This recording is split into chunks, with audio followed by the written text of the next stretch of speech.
Hi there, I'm Adam Kivas, and this is my podcast, Speeches. Everyone needs a place to belong, somewhere you can be, where your ancestors are, the very soul and the soil that created you, that has been the result of all the generations who have lived before you. The very soil which gives you meaning, identity. It is raised in your flag, in your language, in all the processes of human survival, from hunters to gatherers. You are part of this story, no matter where you are, no matter with whom you are, whom you with. You are homebound. You belong somewhere. Your ancestors pulled, plowed, fought, bled, died, were reborn, and walked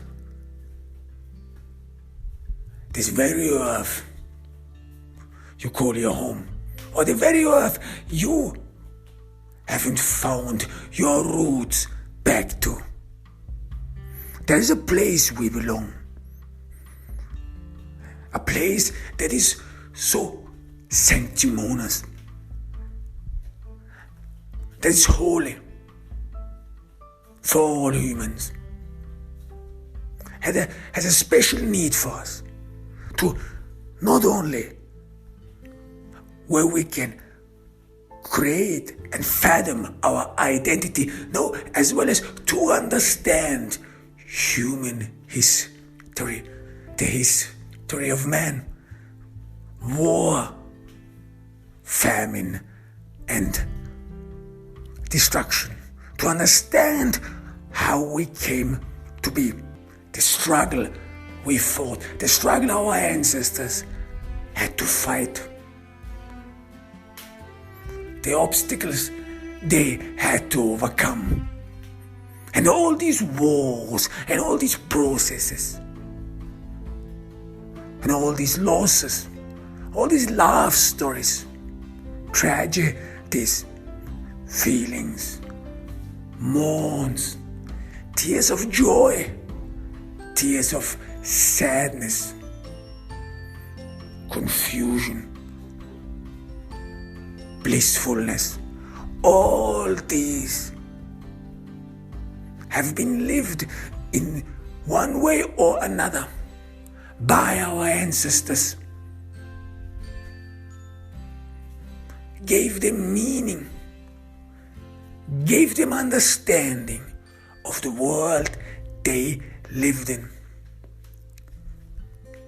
They made sense of everything God had given to them. They made it work with the little resources they had. They had to.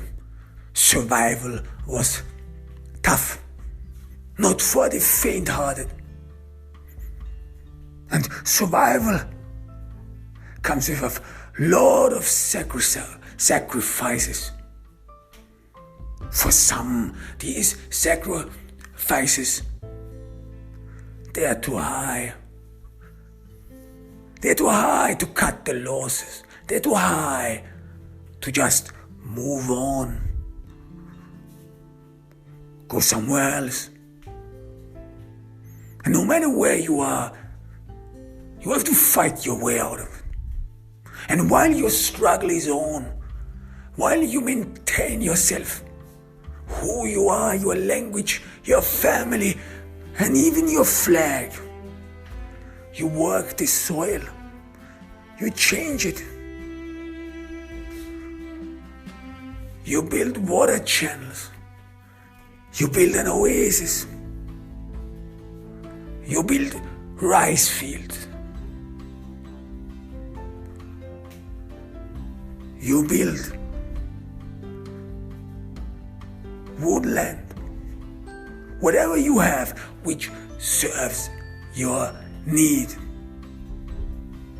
Because human history is as well as a history of dreams, of wishes, of desires, of the ability to form our environment, to have influence of our environment, to change it.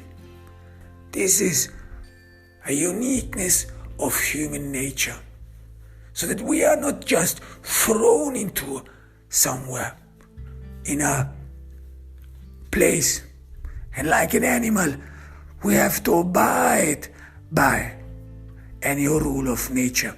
No, human beings, they have a superior mind, a God-given mind, a unique mind, which can change nature, which can create a nature, which can even create a very dangerous nature, of course. Think of the cities we are. Think of the criminalities, the deaths, violence, hopelessness, and despair. This is a human-created city. Debauchery. But every time a human changed nature, nature changed as well as him. He became part of this nature. The very soil he worked, he plowed, he fought for, he bled and defended, the very soil made him. From the high mountain regions to the plains, to the oasis in the desert. This is what made humans. This land gave meaning to humans, and it created a close bond to humans, to everyone who lived on it. Shaped them, formed them to their needs, molded them so that they can survive, struggle for survival, strive for greatness, concoct plans, some of them honest, some of them deceptive, just to follow a path, follow somewhere, give them meaning. Some of them followed an intuition. Others thought that they would hear. They would hear a prophecy, or they should fulfill a prophecy, while others heard the voice and the will of God, and they shaped their environment according to that divine dictum. A divine that is not human, beyond human comprehension. And this is all what made us. And history is the story of common man, of man who changed the hands of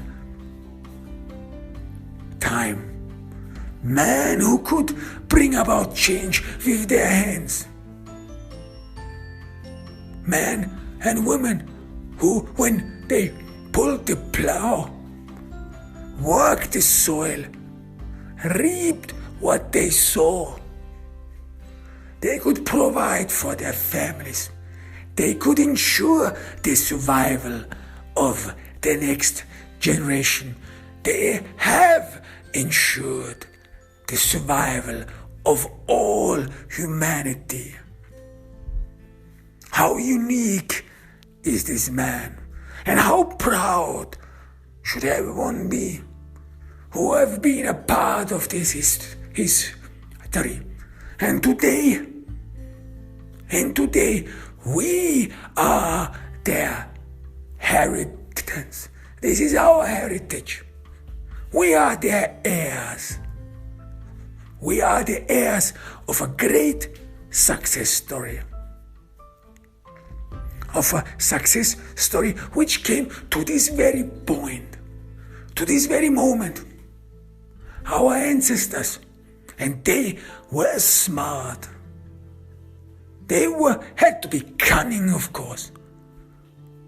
And they had to be honest, decent as well, in order to work with others, in order to be with others and make things happen, create something, build a ship and travel the world, work together to defend off an enemy, work together to create homes, build homes. They stood together when they enjoyed life, when they attended a feast. No, you have to be smart to accomplish this.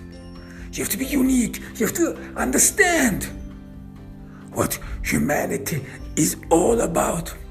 It is about union. It is about the community. It is about fighting together. It is about standing together.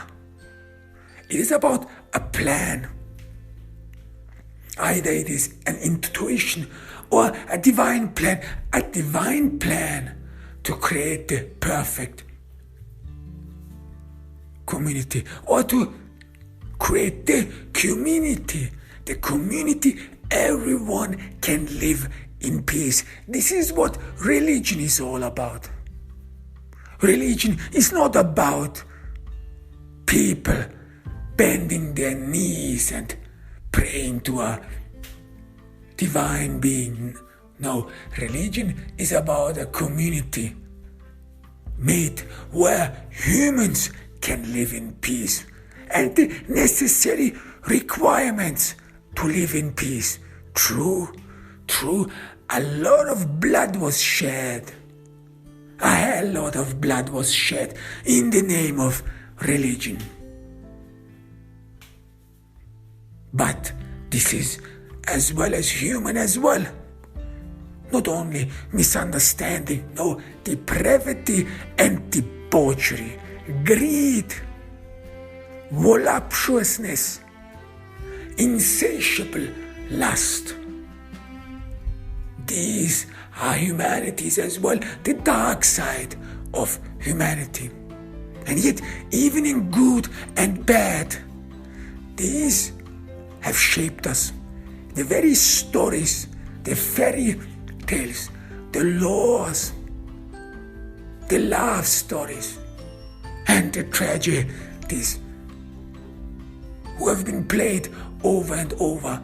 People dressed up in their heroes over the centuries, imagined to be one of their heroes over the centuries.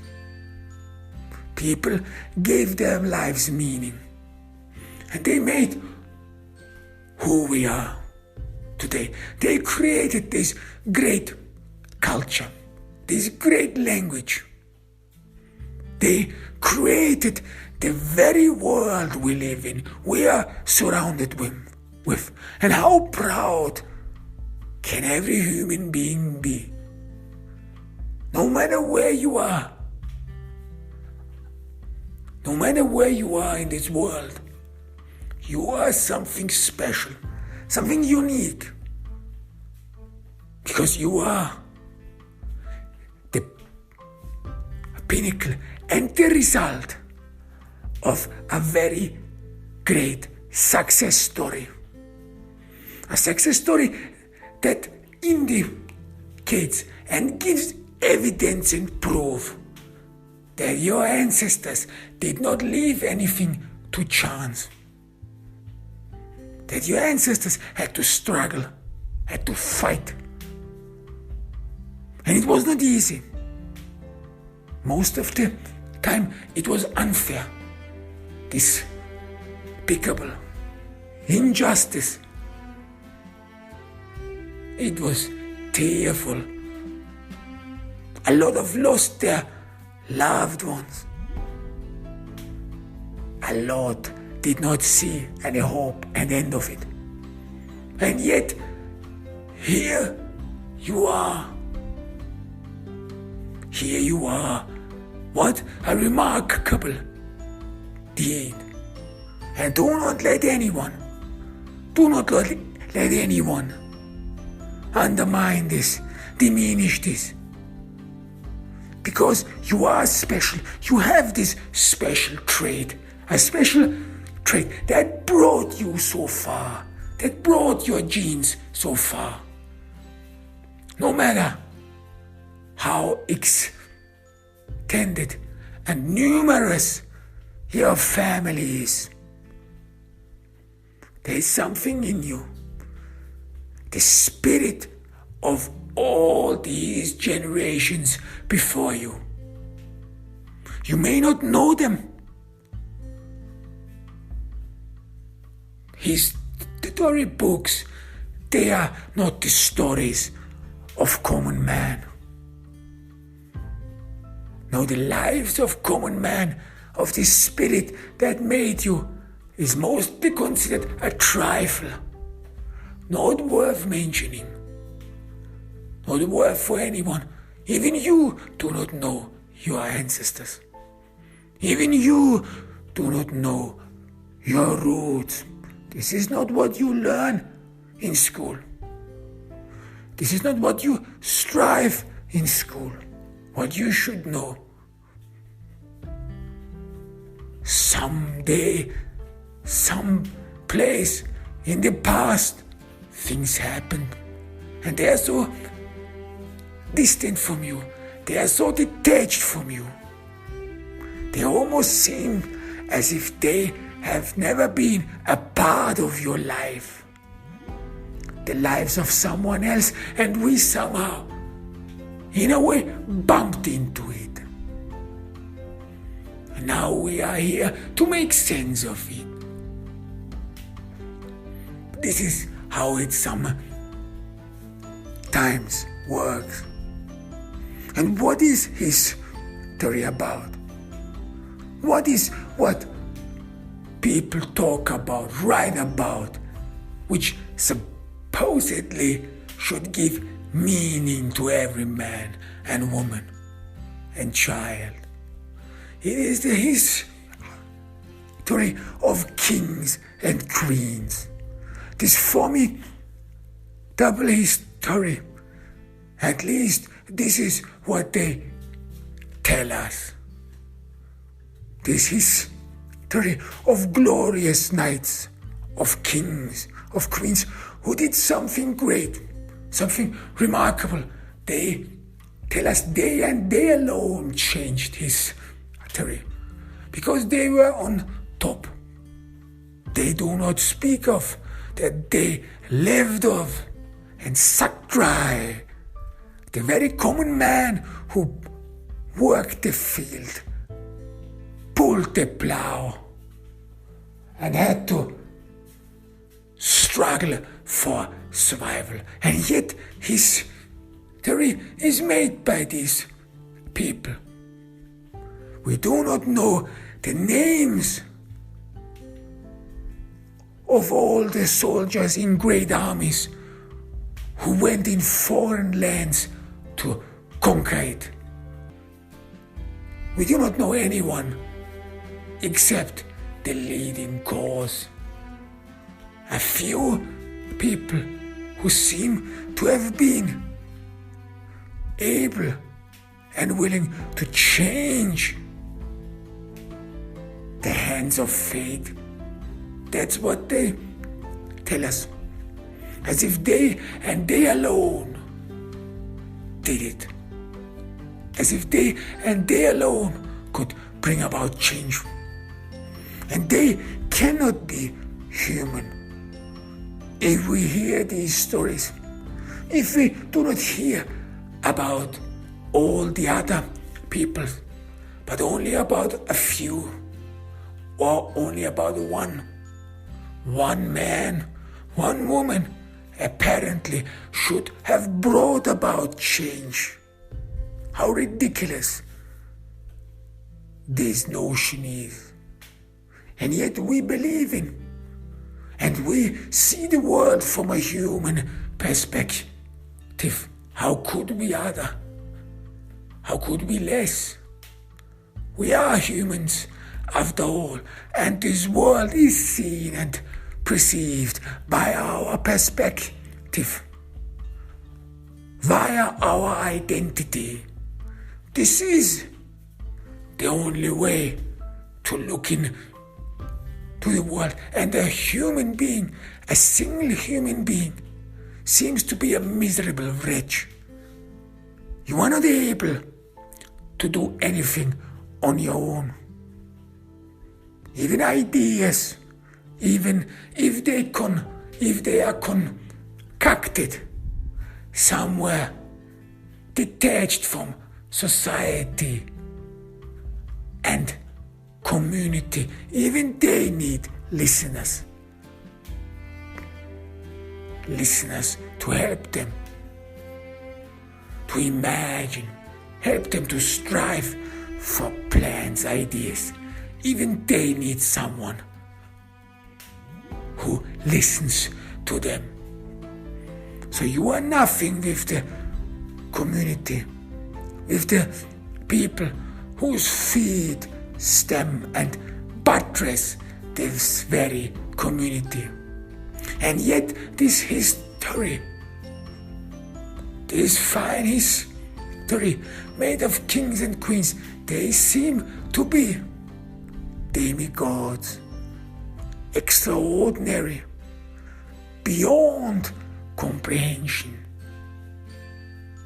And they have made it. And therefore everyone assumes that they are unique, that they have to have some beyond human character traits, that they have to be unique. And they seem to be special. They are special because humans look at them in a certain way, in a serene way, in a cleansed way, as if they would be godly, cleaned of all the filth, of all the mortality of human. Because human history is not about class warfare. Isn't about good and evil. No, humans cared less about class conscience. They cared less about good and evil. No, the first thing about human history is about survival. From the beginning of cave paintings to this present day, humans were always interested in survival and how to survive. What they left the next generation was not a manifesto or how to fight a class warfare, how to bring about the proletarian revolution. No, they write and they wrote blueprints and manuals how to survive nature, how to fight off dangerous predators, and as well as what is your place in the cosmos, your place as a human being. They tried to fathom and bestow their knowledge to the next generation, And they always ask themselves, what is a human being? And where is his place in the universe? Human history is firstly a history about survival. Secondly, it is a history of human inferiority. It is a history of human fighting against nature, fighting against the will of nature. From the beginning of the antiquity to this present day, and even beyond and before, we do not know for sure because we do not have the material. But from the early ages on, when humans settled down and created nature, created cities, made themselves a living, from back there on, humans had to fight nature, had to fight off the wills, the unpredictable nature. It was a war and a struggle for survival. Not a war against human beings. No, these wars, they came later. No, it was a struggle for own survival. It was a struggle to find one's place in nature. To be not only dependent on nature, but to rule over nature. To have it under control so that you can ensure your livelihood. So that floods do not destroy your fields. So that famine does not render your society useless or destroy it so that people have to disperse. This was a very tough struggle, and it left humans always with a sense of inferiority, that they are exposed to the wills of nature. And this struggle created the mindset of humans. This struggle for survival, as well as the struggle of human inferiority, made up their mind. Because a human being is mortal.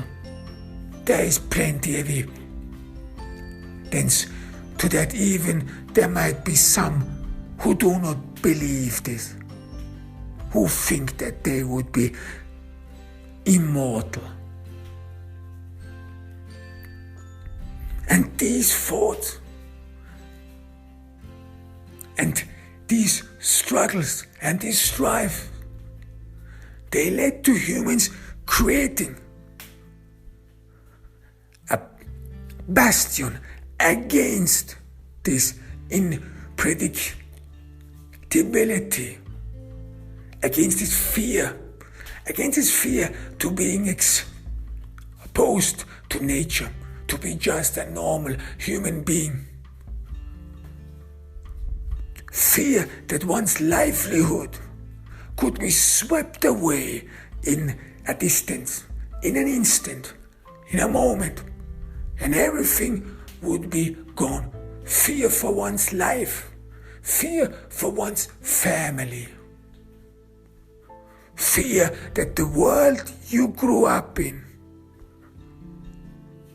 and which gave you meaning, the very soil, would lose every meaning, would lose every fruit, would not bear any fruit anymore, would be destroyed, dried, and you would go down with it. This fear was a mortal fear. A fear that one's land could be conquered. And that the blood of your families, friends and families, could be the very water which sprinkles the garden of the conquerors. And human inferiority was a great driving force, a force that led humans to create demigods, idols, and all kinds of stories. Some of them soothing, some of them make their lives more bearable. Some of these stories and fairy tales and laws give them meaning, understanding, showed them their place in human history. Others were a warning of the approaching peril. And others were just entertainment.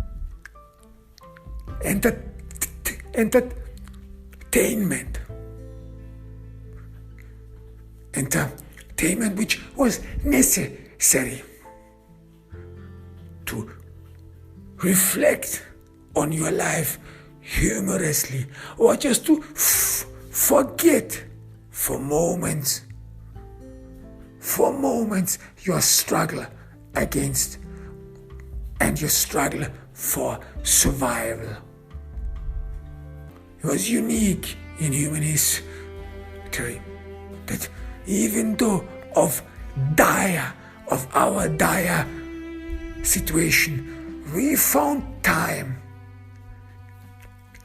to reflect about our lives, time to sit together with family, with friends, time to read and write down laws, stories and fairy tales, time to tell us stories that now generations and centuries thereafter are still being heard of and listened by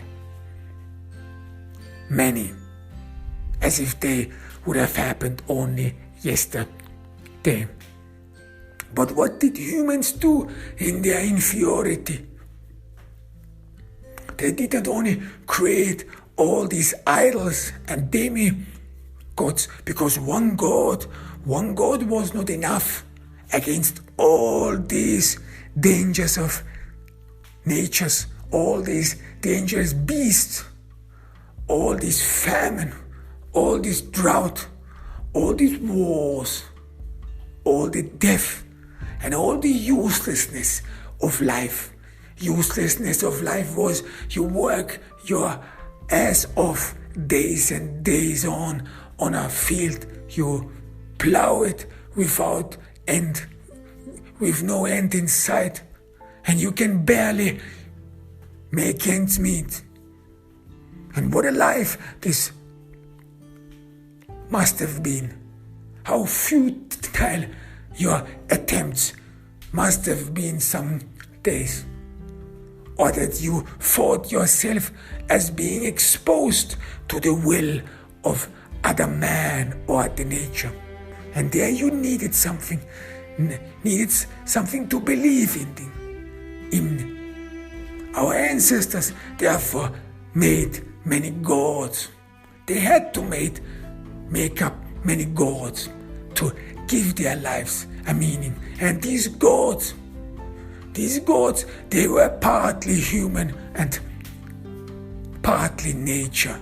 These Greek and Roman gods, they had mastered nature. They would not fear nature anymore. They had nature in them. They were part of nature. This is how human inferiority and fear came to dominate the thoughts of all humanity. And they strive to overcome this fear. This, for me, double object of fear. And how could they overcome it? In being part of it, of this thing, being part of the nature, synthesize with the nature. And humans thought about it. They created these gods. These gods which had everything, every great character trait, every great being, every opportunity. And firstly and importantly, these gods, they had freedom. They were beyond the common man. And these created gods, they helped humans to find their way out. But they came with a very dangerous byproduct. Because humans themselves had created a separation between half-gods, demi-gods, and ordinary human beings. A human being who was exposed to the nature could do nothing but think of himself as inferior, as of one man. One man cannot change anything, which is true. You on your own will hardly be able to bring about change. And there lies the human folly, which led to centuries of blood, sweat, and tears. This self-create separation and the insistence that there would be a different kind of human beings, that there would be variations. Some of them are divine, others not. It was the human inferiority that led to humans create and sanctify a class, an elite which would be only able to talk with God, as if everyone who is the child of God, as if he would not be able to talk with God in person, as if God, who is the creator of everything, every living being, as if he would not be able to understand the voice as well as the language and the thoughts of a common man. So therefore we would need other people to talk with God. This is human folly. And this folly led not only to create and generate a distinction in society, a distinction which could be connected to the divine world, the world which does not fear nature, the divine world, those demi-gods who are free, who are not bound to the will of nature, who are not bound to any whim, who can defend off any attacker, any wild animal, any lion, any army, any savage. No, these gods, they were all for me double. And they were unique. And humans thought that they need special people, a chosen one, who can communicate with the gods, who can help human beings to make sense. Because no matter how long and how many sacrifices human beings gave to these idols, yet their struggle would not come to an end. They still had to strive and fight for survival. Yet they stick to these idols. They believed in them because it was the only way that gave them meaning. And it was the path to doom where humans then became dependent, servants, slaves, where they subjugated them to a class, to an elite they themselves created to cope with their fear of inferiority. And the only thing what was left for common people was to be onlookers of history, because these new formidable creations, human-made creations, they made themselves independent. They lived the dreams every man and woman was living. They did not fear. They did not have to care for their families. They weren't bound to the soil. They weren't bound by honor. And these demigods, or beyond human beings, they even got a new name. They called themselves aristocrats, blue-blooded. Something of purity was given to them. Purity, which meant godly, which meant that they are not filthy like the common man, filthy and unworthy of the love of God. And these aristocrats, they made themselves indeed independent. They started to live on the backs of the common man. They started to exploit the common man. And they all did it in the name of divinity. They all did it because they could live off the fear of the common man, live off his inferiority. The aristocracy and the elite, they could convince the common man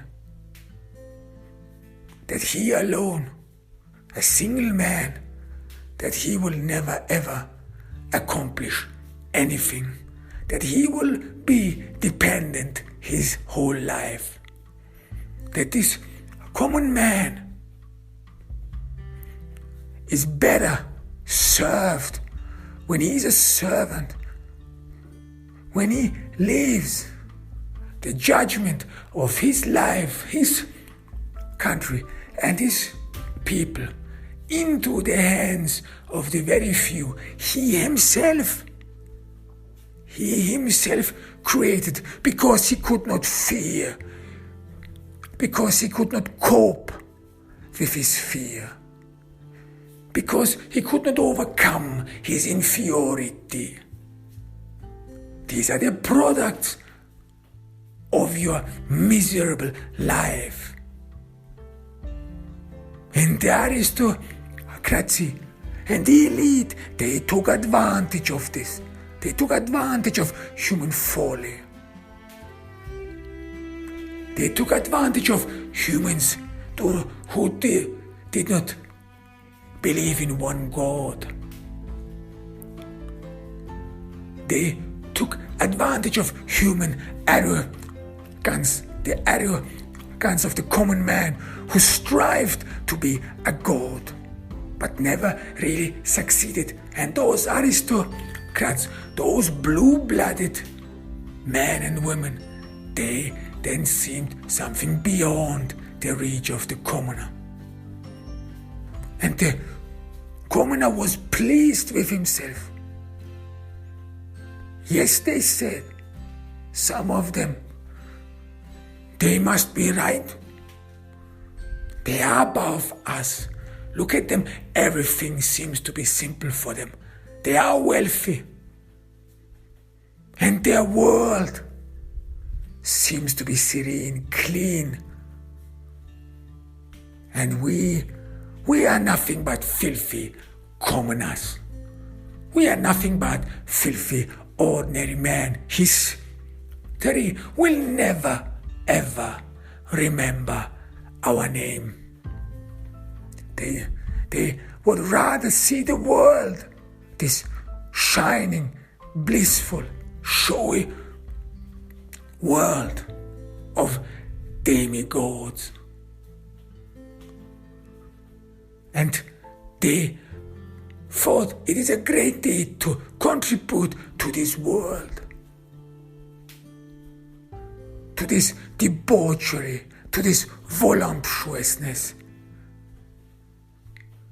to these futile attempts to fight human fear. And these aristocrats,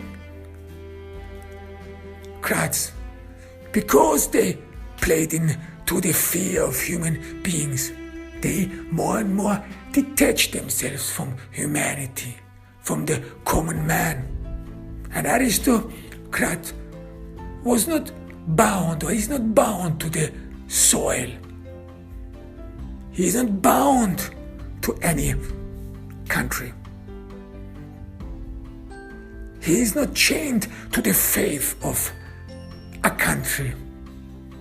If a country loses, or is on the wake of defeat, an aristocrat has nothing to lose. He will make his way out of it.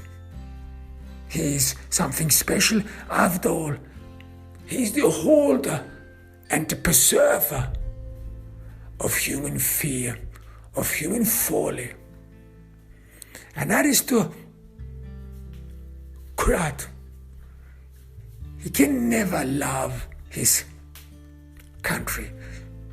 This is not possible, because love is something you can only accomplish with equality, with brotherhood. And being able to love equally, you have to be, firstly, acknowledge every human being as equal, that this nation, that this very place you live in, this soil belongs to everyone equally. So these classes, these elites were created to fight human fear, but in the end they backfired. They were beauty. They backfired for me doubly. The inferiority of our ancestors led to bloody revolutions. Their fear, their hesitance, and their reluctance led to brutal terror, where people had to fight for freedom, where people had to revise this folly, had to revise this fear, had to revise this nonsense that a common man would be nothing but a worthless living being. They had to fight against this notion. Against this notion there would be a divine order in society and that some are better than others. And all started with this folly, and all started with this nonsense. And all started with human insufficiency, with fear. Fear is a powerful emotion. It can help you to be cautious, but as well as it can wreck you. It can destroy you. It can crumble you. It can make you immovable and render your thoughts and all your mental abilities, your skills, whoever you are, useless. And this is what happened in human history. That our ancestors who once lived gave up their independence for mental comfort, for a belief that if they surrender their freedom, if they create an elite who can talk with the gods, who is connected to the divine world, that they can change their destiny. And some of them even handed over or hoped for handing over responsibility. If you live in a crooked state with shady people in charge, then you as a sleazy, sly man may assume that you can get a free pass in heaven because you can find an excuse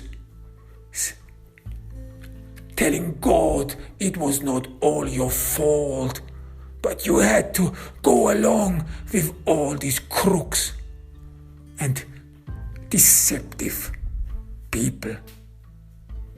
For some, it was even easier to just surrender responsibility so that you don't have to deal with all these issues. Because struggle for survival, this is a tough game. This is not everyone's game. And a lot have lost their lives. And what happened to all these thereafter? What happened to humans thereafter? What is human history then? If it is not the story of kings and queens, which is nothing but an idle version of human inferiority, where we imagine that we would be better than mortal. And history is not about a stupid class warfare where people would think about their class conscience, whether they're workers or whatever, capitalists. The society is way more intricate than that. And before people think about themselves as farmers, as workers, or as bourgeoisie, they rather think about freedom. They rather think about equality. They rather think about brotherhood. Now, human history is the revitalization of a once thought glorious past. Human history is the awakening from a feeling of inferiority. Human history is a struggle and a fight against humans' own demons, against humans, dragons, demons, and all these fairy and mystical creatures which hampered their way to come on top, to develop, to reach independence, to reach greatness.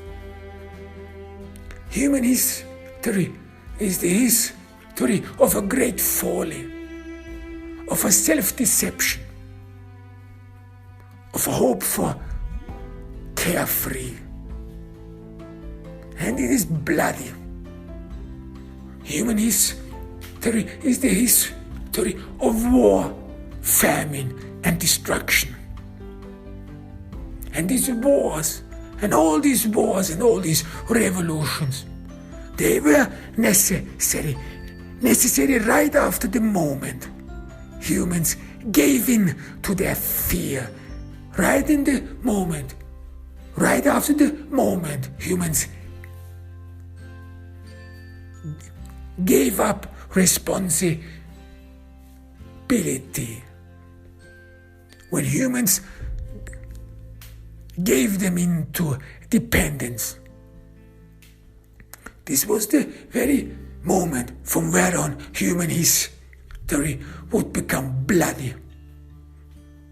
And from back there on to this very day, human history was nothing but a struggle for freedom, for equality, and for the brotherhood of man. This is what human history is all about.